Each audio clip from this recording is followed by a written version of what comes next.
at seguridad at kaayusan pa rin ang ating tinatalakay sa ating special coverage ngayong araw na ito. Kasama po natin ang tagapagsalita ng NCRPO, Chief Inspector Kimberly Molitas. Magandang umaga, Ma'am Kim. Good morning sa inyong lahat at sa ating mga taga-subaybay. Magandang umaga po. Morning. Update po.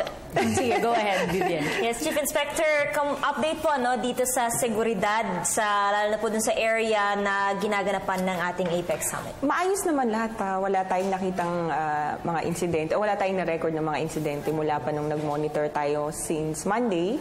At hanggang kaninang umaga, nag-update tayo yung ating Tactical Operations Center. Wala naman tayong mga naitala na hindi magandang mga insidente nangyari for the past 24 hours. And ang nakikita lang natin dyan, yung lagi nating binabantayan, yung ating mga demonstrations na hindi lang naman ngayon nag-umpisa na APEC week, kundi last week pa talaga yan. So, maayos naman lahat. Yung mga pagdating sa mga demonstrations, sa mga rallies, paulit-ulit na nakikiusap yung mga otoridad sa ating mga kababayan. So far, yung mga naganap na rally na, ano po ang naging sitwasyon and how was it handled by the authorities? Medyo magkakaroon ng girian, siguro mataas yung emosyon, pagod, lahat na nandyan, overwhelmed, yun. So, lagi naman ipinapaalala ng ating Chief ng Philippine National Police, Police Director General Marquez, at ng ating Regional Director, of course, ng National Capital Region Police Office, si Police Director Pagdilaw, na yung maximum tolerance pa rin yung ating ipinapatupad at ginagawa naman natin yon. At sabi mo nga, Ms. Cathy, talagang paulit-ulit nating hinihingi na sana ay dahil iginagalang naman natin yung kanilang, yung gustong gawin at i-voice out yung kanilang mga hinaing. Hinihingi rin natin na sana mas maging mapayapa pa yung kanilang demonstration hanggang nangyayari pa yung ating APEC Summit. Chief Inspector, ano po yung extent ng girian? Meron na po bang nasaktan?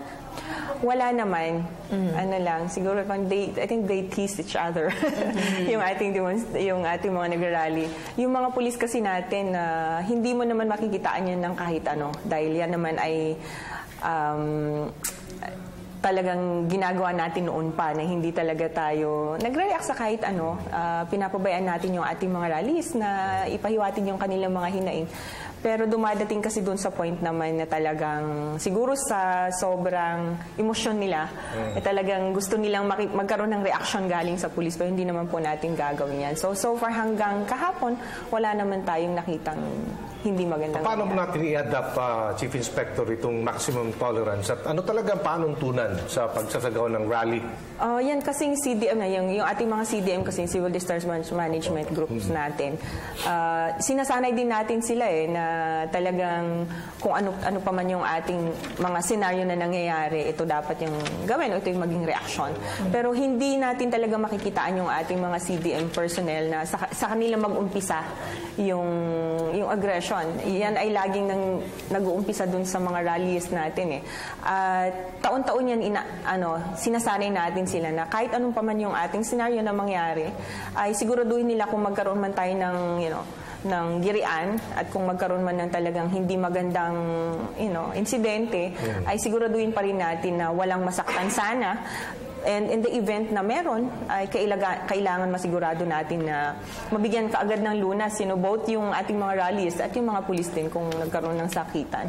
Ma'am Kim, meron po akong natanggap na text message mula sa PNP. Ito po ang APEC Public Assistance Hotline. Yes. Announce ko lang sa Smart 0949-726-0082 at Globe 0906-216-3615. Ano po yung mga pwedeng idulog ng ating mga kababayan dito sa mga APEC hotlines na ito? Yung kanilang mga obserbasyon, siguro kung meron silang mga suspicious individuals na nakikita, kung may mga nakikita tayong mga abandoned bags or may mga vehicles na nakapark ng masyado ng matagal. Yung mga maliliit na bagay na sa tingin nila ay hindi normal sa araw-araw na nakikita nila, dapat tinitext yan sa atin para ma-verify dahil meron naman tayong security forces na nakalatag talaga sa lahat ng area. Kung meron silang mga insidente na nakikita na hindi sila comfortable, pwede naman i-text yan para ma-verify kaagad ng ating mga pulis na nandyan. On top of our security force na nakalatag na nakikita nila sa kalsada, sa building, sa billets, sa venue. Meron tayong quick reaction units, meron tayong SWAT, meron tayong K9, meron tayong EOD. So, nandyan lahat yan para tumugon kung ano man yung kanilang mga observations na kailangan bigyan natin ng atensyon. Ano pong ibig sabihin itong fine-tuning, Chief Inspector Molitas? When necessary, dito po sa seguridad at contingencies, no, as part of the standard operating procedure and other usual precautions, lalo't nangyari po yung, balikan natin, yung Paris attack last Friday. Oo. Yeah, po. Tama yun. Yung kasing ating, since November 12 ay naka-full alert na yung ating kapulisan. No? So, ibig sabihin nun, lahat ng contingencies ay na-consider natin dun sa pagpaplano ng ating security measures for the APEC.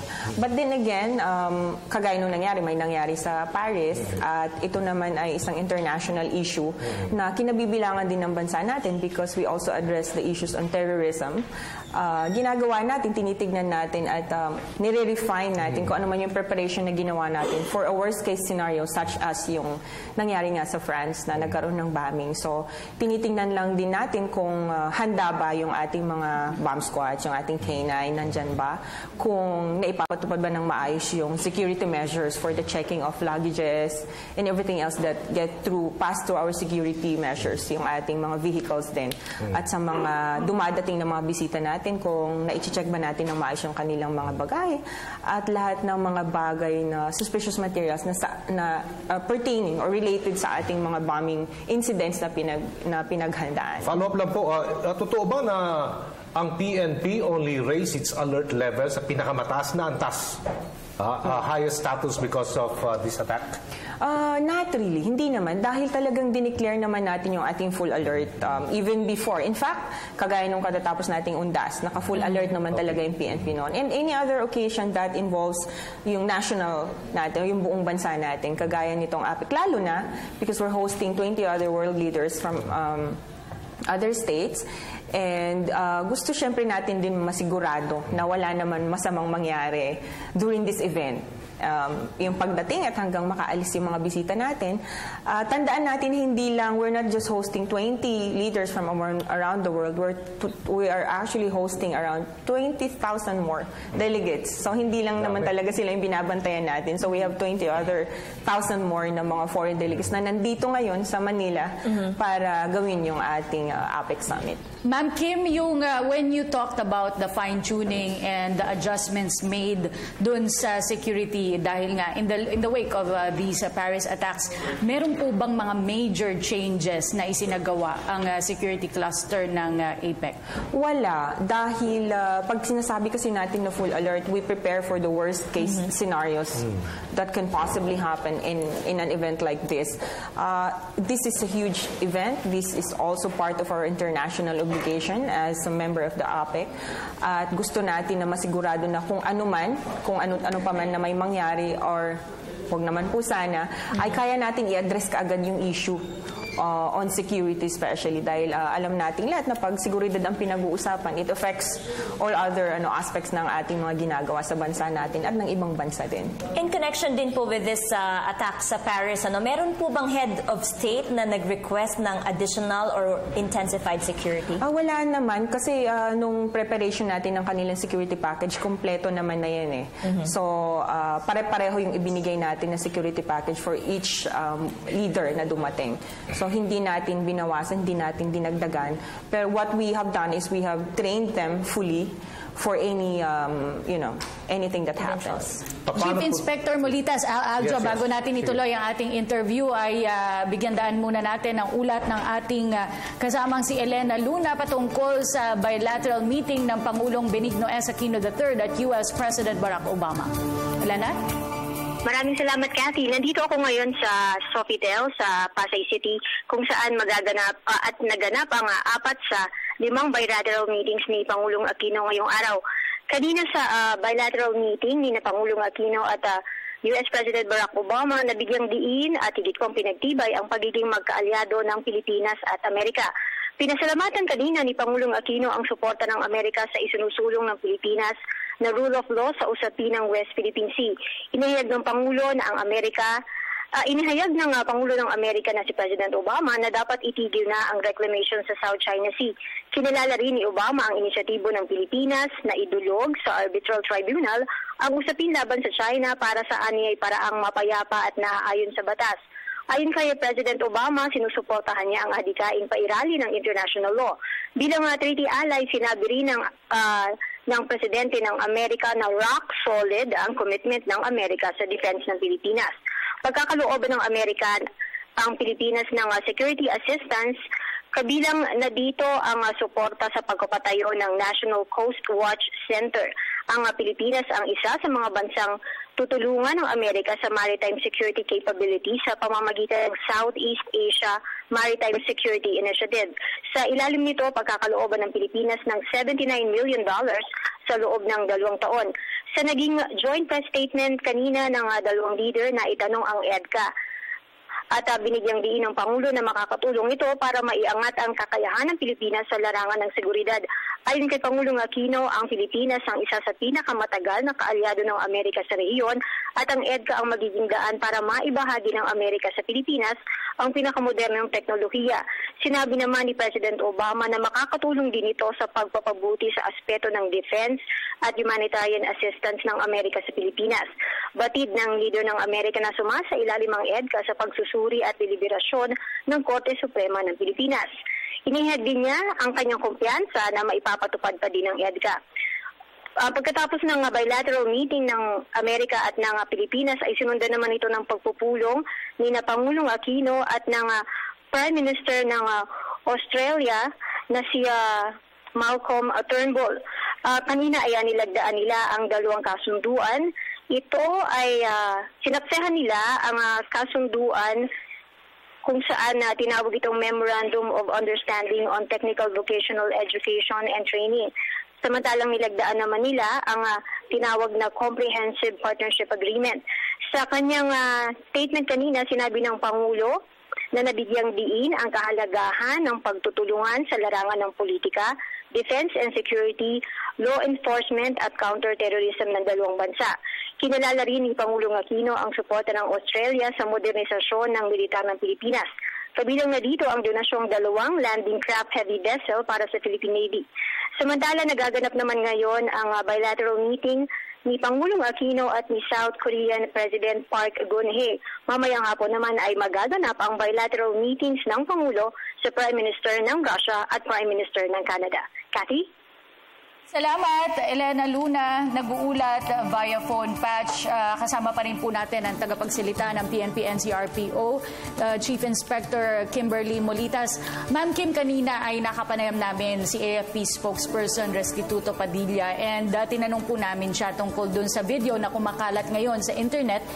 Supposedly na meron daw IC sa Pilipinas and they're threatening to cause disturbance dito sa nagaganap na summit or maging sa general na kaayusan ng ating bansa. And nasa PNP daw po, forensics expert, yung pagtatrace nitong video na ito. Ano pong update dito? Una-una, nasa ating kasi yung forensic laboratory. No? We have 7 around the country ang ating forensic laboratory at nasa atin nga ngayon yung video na yon. It's very, yung technical kasi, no? Yung pagpaprocess ng video na yon. So, it will take time for us to provide yung kung ano man yung nakita natin at kung ano man yung find out natin. Pero ang gusto natin sanang ipaalala at sabihin sa ating mga kababayan ay sana wag tayong maniwala kaagad kung ano man yung nakikita natin. Tama po yung ginawa ng mga concerned citizens natin na ibinigay sa atin at pinaalam kaagad sa atin yung video na yon para matugunan kaagad ng ating mga forensic experts.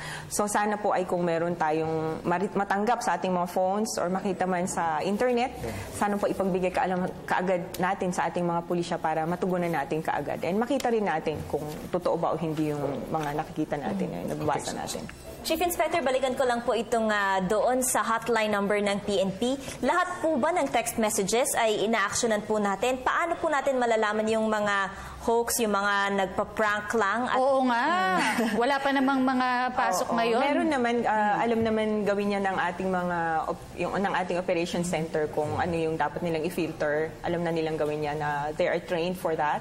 We in fact have more. We have text 2920 which is directly connected dun sa office ng ating Chief ng Philippine National Police. Meron din tayong hotline, yung ating 117 din with the ILG.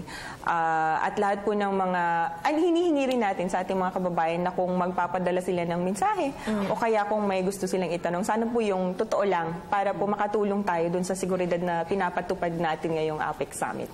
Okay. Target lang po ng hardened measures sa ating pong mga vital installations katulad ng seaports, yan po sa airport at sa railway system natin. Paano po? Yung sinasabi natin na full force yung ating Philippine National Police, hindi lang naman po ang pinrepare natin ay para lang sa APEC. Kasi may mga kababayan po tayo nagtatanong na bakit masyadong nakafocus sa APEC. Hindi po ganun yan. Kasama po dun sa focus yung ating mga vital installations na sinasabi, yung ating places of convergence. Seaports, terminals, malls, MRTs, LRTs, nandyan po yan. In fact, we have a joint patrol operations with the AFP na pinagdesisyonan po yan ng ating chief na pagsamahin yung ating AFP at PNP para magpatrol, para mabigyan natin ng seguridad yung ating mga places of convergence and vital installations na tinatawag. So kasama po yun. Hindi lang po yung talagang, nakikita lang po kasi nila syempre na ipapalabas natin sa TV na yung APEC areas lang, yung rota, yung hotels, pero hindi po. Nandyan po yung ating buong puwersa ng kapulisan para siguraduhin na lahat po ng ating mga kababayan din ay secured while the APEC is ongoing. Well, marami po ang natutuwa dito sa increased visibility ng ating pulisyano, pero sana daw po ganito parate para ma-discourage yung mga kriminal na gumawa ng masama. Oo, lagi naman po. Yung programa ng ating National Capital Region, si Police Director Pagdilaw, talagang ibinaba natin lahat ng puwersa natin sa kalsada. So 80% po na ibaba na natin.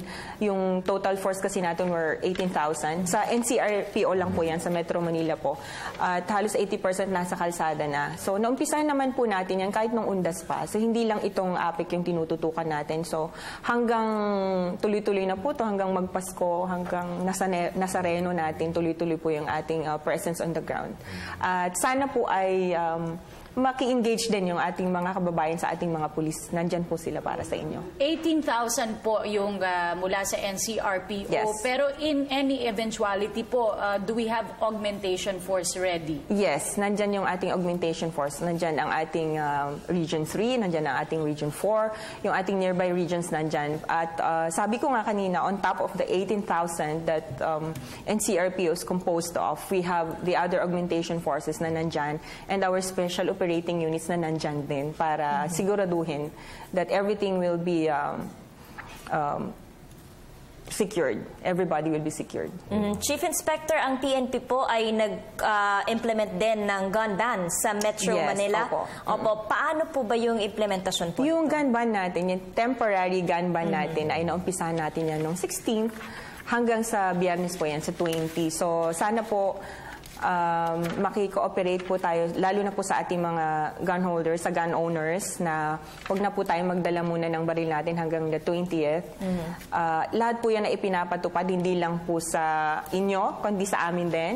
Ang mga uniform forces lang po natin ang magdadala ng baril ang allowed, ang mga naka-duty lang po ang allowed, even the other law enforcement agencies. So, equally naman po pinapatupad yan. At nagpapasalamat po kami na hanggang kaninang umaga, wala po tayong nag-violate ng gun ban natin. Sana po hanggang 20, ituloy-tuloy po natin. Naninita po ba tayo? Are we conducting checkpoints? Yes, we have checkpoints doon sa egress at yun sa paglabas ng Manila. So, meron po tayong mga forces doing the job for us. Okay, so 24 oras po yan. Opo, yes. Kung i-determine po ng ating commander on the ground na kailangan mag-set up ng checkpoint, checkpoint po tayo.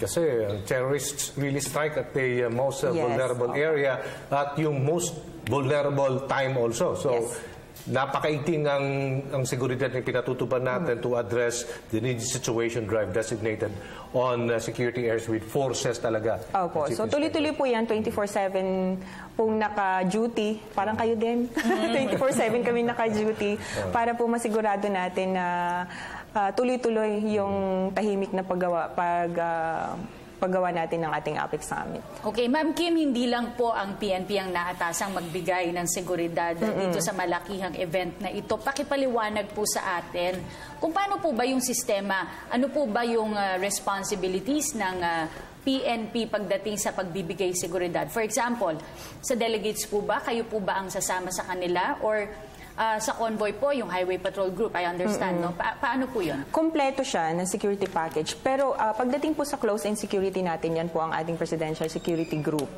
On the second layer, yung ating mga security officers, tayo na yon, yung ating mga police, yan ay pinrepare natin sila. Sila talaga yung nagtitrain for our VIP protection. So mostly sa kanila, galing sila ng yung PSPG natin, yung protection group natin. At yung iba naman ay galing sa ating mga ibang rehiyon at tinrain talaga sila purposely for events like this.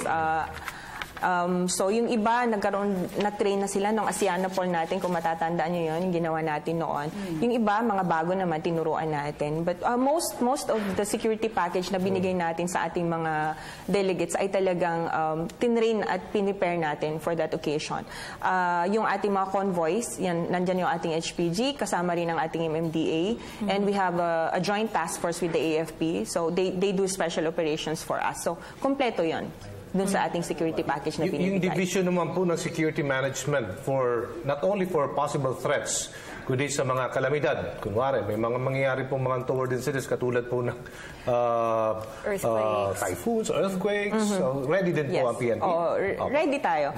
We have 21 world leaders. We have 20 agencies in the country who is a member of the task force para masigurado na kung ano man ang mangyari, kung meron mga krisis, kung meron mga kalamidad na mangyari, nandyan tayo para kaagad ay tumugon dun sa pangangailangan ng ating mga kababayan. Ma'am Kim, kamusta na po, naman po ang funding nito? Kasi nung pong pagdating ni Pope Francis sa ating bansa ay naging issue po yan na hindi po nabigyan ng kanilang mga allowances ang mga miyembro ng ating PNP. Pero bago nyo po sagutin yan, ay tumumuta muna tayo sa IMC, no, sa World Trade Center para sa isang press briefing na I understand isinasagawa rin ng Philippine National Police, pinangungunahan ni General Wilben Mayor. Panoorin po natin. There are already commanders on the ground that addresses the situation. As it is said, we have the original plan being executed now, and we are focused our security forces here in Metro Manila, considering the magnitude of the event.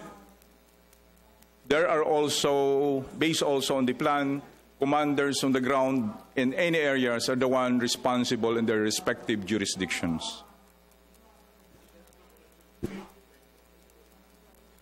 As of now, there is no evidence linking directly to the event. We are still in the process of validating the information as of now. Again, as we can say, as of now, the security forces in APEC, which focus, the security task force is focused in Metro Manila. There are appropriate units or appropriate or sufficient personnel, unit commanders that addresses the situation outside of Metro Manila.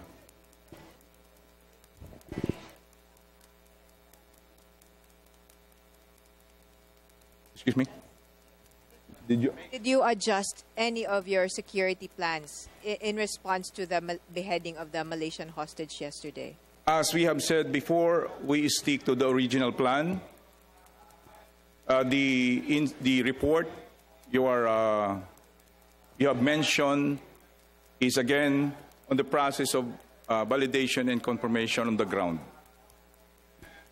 The adjustment being made actually is based on the scalable intensity or degree of security, as have already previously said or mentioned before. So as the leaders already here, you can see the tight security situation or measures that we are already implementing.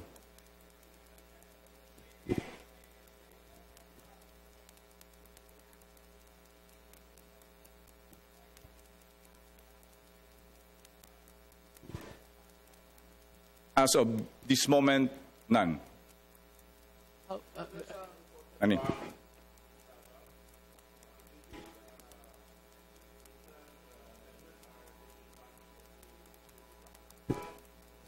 As I mentioned before, there are security forces that are in charge of the respective jurisdiction. This has already been planned before. It has been a long,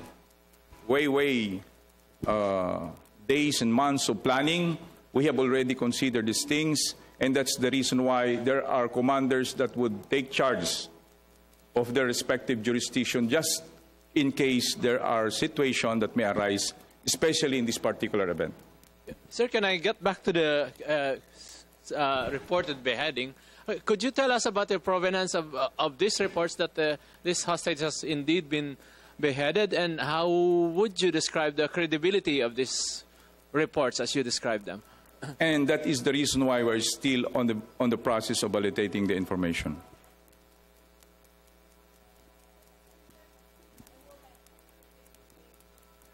From Sandakan, do we have any information about her? None of yet so far, as of this time. None yet.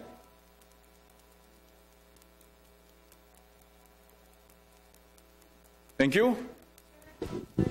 Sir, do you see any connection between the Davao incident and APEC? As I've mentioned before, there is no evidence that would link directly on anything that happens outside of Metro Manila, linking it to the APEC event. But what we can say is that the security forces is already in place. The operational plan is being executed. Based on the original plan, we have already forces on the ground and will address situation based on the plan that was already discussed before. Any situation that will arise in the respective jurisdiction will be addressed to by their own units, by their own resources, and by their own personnel based on the plan that was discussed. Yes, ma'am. Sir, what can you actually say to the public, the somehow assurance that the security and safety is being handled by the PNP, of course? First of all, as we have mentioned before to the public, we ask for your patience of course, the traffic condition that is being experienced in Metro Manila. On the part of the security, the forces involved in this security task force is already in place. As we mentioned before again, as the leaders comes in, and actually they are here already, some of them will be coming this morning, the degree of intensity is already high. So we can assure the public, our people, that security measures have already been in place. Just a matter of continuing the execution of what has been planned, what has been discussed by the members of the Security Task Force. General Arrojado is saying that the head of the Malaysian hostage who has been beheaded has indeed been recovered. Can you confirm that, sir? I already answered you. We're still validating such information. Thank you, sir.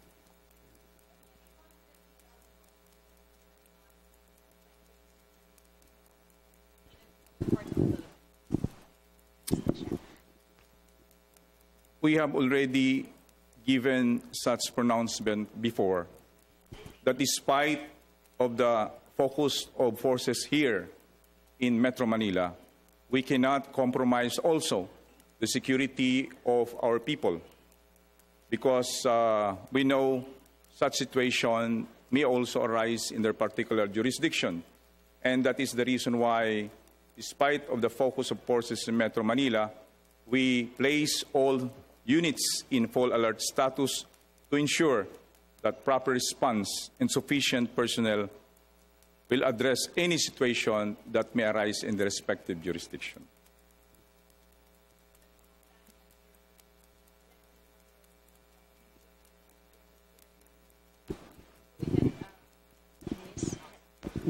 There are sufficient personnel on the ground, aside from Metro Manila.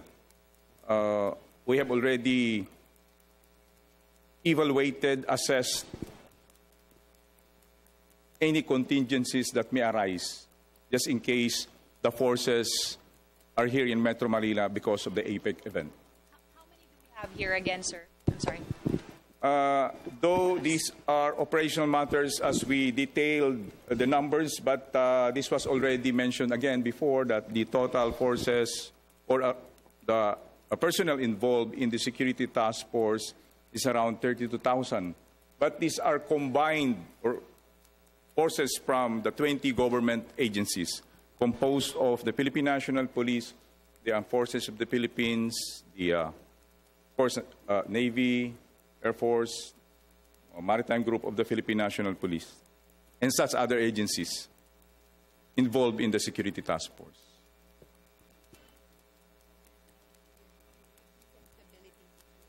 All over the country. Excuse me. Just describe the peace and stability, the security situation all over the country, considering that a lot of the personnel are focused in Manila. How would you describe it? What is it? As of now, it's generally peaceful, though there are some incidents in Davao. But again, what we can say is that we can assure the public that aside from the forces here concentrated in Metro Manila because of the APEC event, forces are also stationed in respective jurisdiction.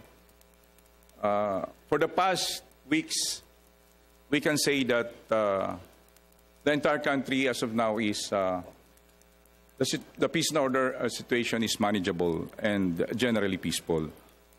There may be some crimes that were committed, but again, this is being addressed by the task group on anti-criminality based also on the normal function mandated with the Philippine National Police. Sorry, Isabella? sir. Yes? Isabella from CNN Philippines. These are crimes that were committed by, of course, robbery, theft, the normal crimes being committed, especially in the campaign of the Philippine National Police against anti-criminality. Because, as I have said, we do not also compromise the safety and security of our local residents. The task force is not only involved in the protection of our visitors, but also our local residents. That is why the task force is divided into three. Even the natural disasters that may occur, we have a specific joint task group that will address this kind of situation. Even there's a need to conduct search and rescue operations. Thank you. Can you discuss to us a bit about what happened in Davao? Who do you think are responsible? How many people are hurt? Or again, this is as of now we are more concentrated. Atin pong napanood ang bahagi ng press briefing na isinasagawa ni Police Chief Superintendent Wilben Mayor. Mula po yan sa International Media Center sa Pasay City. At kanina, Ma'am Kim, bago tayo tumungo dun sa press briefing na yon, tinanong ko yung kapakanan ng ating mga police, no? Yung kanilang mga allowance dahil naging issue nga yan dati nung pagbisita ni Pope Francis. Catered na yung kanilang food. Yun lang po. Yun lang po. Sinisigurado lang natin na maayos yung kanilang pagkain. Siyempre, yan naman talaga yung pinaka-importante dyan. At saka nagkaroon tayo ng mga hygiene kits para sa kanila, lalo na sa ating mga kababaihan dahil hindi lang naman mga lalaki nandan. Nagbigay na tayo ng mga kits na kailangan nila. Siyempre, yun. Food nila kompleto naman. Catered naman po yun. So, pare-pareho para sa lahat. Yan. So, pinuprovide po natin yung pagkain nila. And mensahe na lang po provisions sa ating taong bayan. Sa ngalan po ng aming Regional Director, si Police Director Pagdilaw, ay hinihingi po namin muli yung inyong kooperasyon. Tayo po yung host niyan, ipakita po natin na kaya nating itawid ng maayos at mapayapa yung ating APEC hanggang matapos po nitong Biyernes.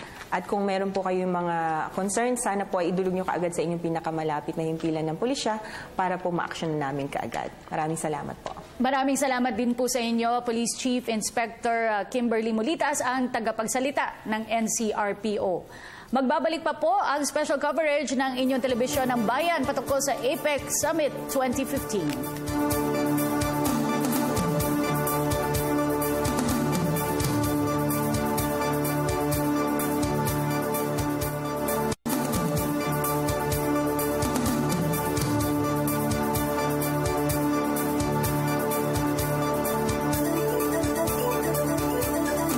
po ang aming special coverage ng APEC 2015. Samantala, lumapag na po ang eroplanong sinasakyan ni Singapore Prime Minister Lee Hsien Loong. At para po sa ating update, narito ang ulat ni Sweden Velado.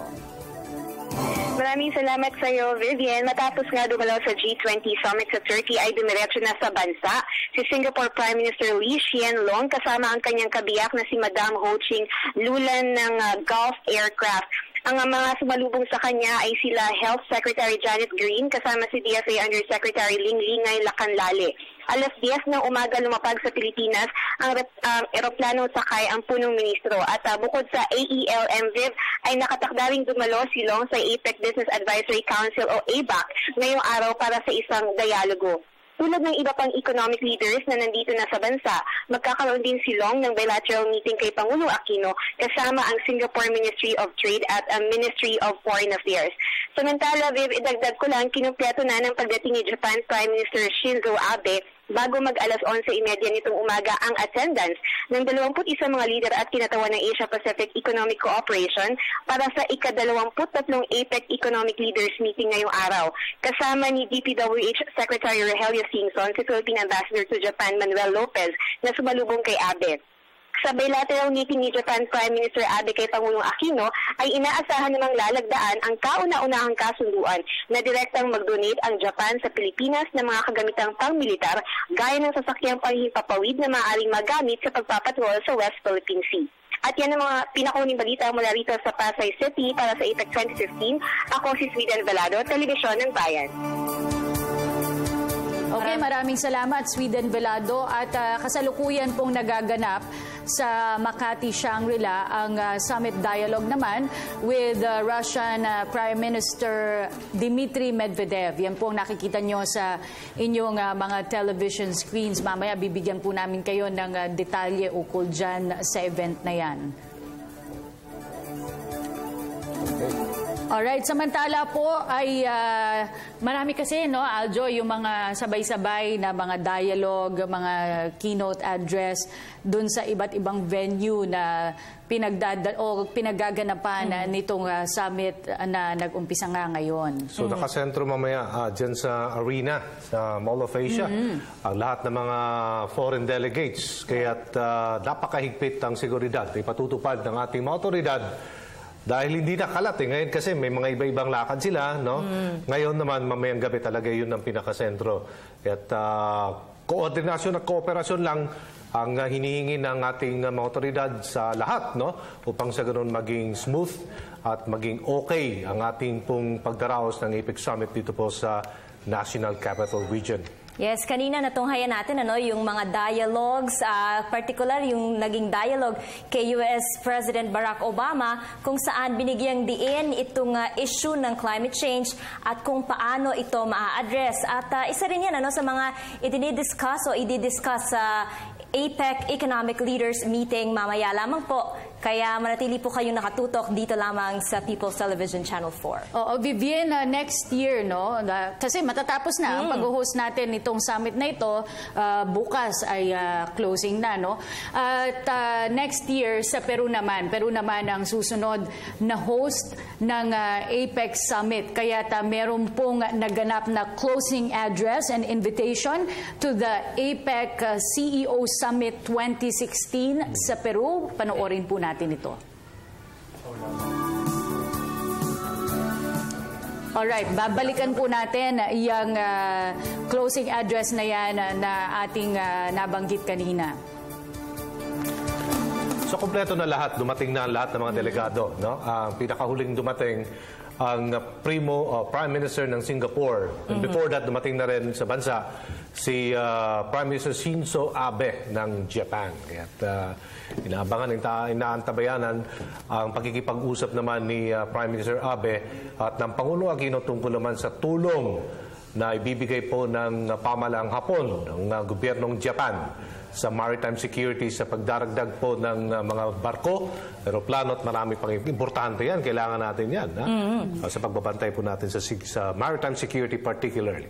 Kanina naganap na rin yung bilateral meeting sa pagitan po ni Pangulong Aquino at US President Barack Obama, at sa kanilang meeting na pag-usapan nila itong seguridad lalo na sa West Philippine Sea. Binigay po ni Pangulong Obama ang kanyang commitment, ironclad commitment, na buo po ang suporta ng United States sa pagdepensa sa West Philippine Sea at pati na rin po sa freedom of navigation.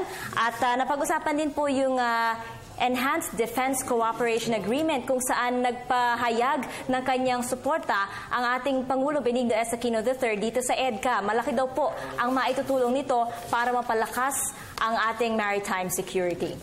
At yan po ang pagtatapos ng ating special coverage ngayong araw sa APEC Philippines 2015 Summit. Madami ang natalakay natin, Aljo and Vivienne. At marami rin ang napagkasunduan ng iba't ibang economic leaders mula sa rehiyon ng Asia-Pasipiko. Sabayan po natin ito ng panalangin na maging maayos at matibay ang gagawin nilang mga kasunduan para sa kapakanan, di lamang po ng ating ekonomiya, ngunit ng ekonomiya ng buong mundo. Maring ito na ang hudyat at simula ng mas pagkilala natin sa ating mga responsibilidad, hindi lamang po sa ating bayan, kundi maging sa bawat isa at sa ating kalikasan. Ang taon ng pagpupulong ng APEC ang bumabalangkas at nagbibigay po ng malinaw na solusyon sa mga hamong kinakarap natin sa kinabukasan, lalo-lalo na tayo pong mga Pilipino. Nararapat lamang na atin itong alamin at suportahan para sa ikauunlad na ekonomiya ng Asia-Pasifiko at maging ng buong mundo. Sa bawat kasunduan po kasi ng malalaking bansa na ito, nakasalalay ang sama-sama nating pag-unlad, pagkakaunawaan at pagkakaisa. Mga kasunduang magsisilbing gabay ng mga susunod na lider ng mundo na magpapatupad nito. Muli ako po si Cathy San Gabriel, kasama sina Aljo Bendijo at Vivienne Gulla. Magkita-kita po tayong muli bukas para sa pagpapatuloy ng ating special coverage, APEC 2015 Summit. Maraming salamat po.